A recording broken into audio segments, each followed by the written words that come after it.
Okay, I'm back. Last part, we have our test tubes who've been sitting, and I've measured the foam already.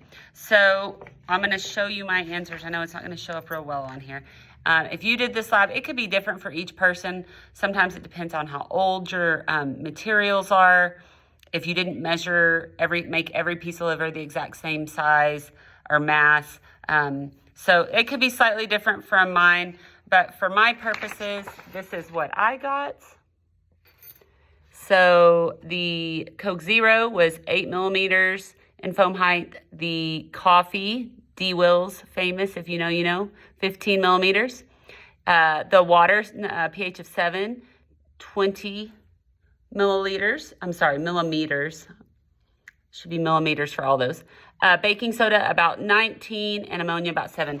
Yes, I did not use very scientific measurements. I did round. Based on what I've seen you guys do on the rulers, you're going to struggle with those millimeters a little bit. So that's what I got.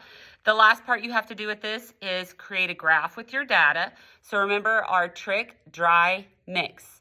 So dry is the dependent variable, is the one that it responds to the independent variable, and it goes on the y-axis. And then mix, the manipulated variable, is on the independent axis. I manipulate it, and it is on the x-axis. So that would mean our pH goes on the x-axis, our foam height in millimeters, can't talk this morning, goes on the y-axis.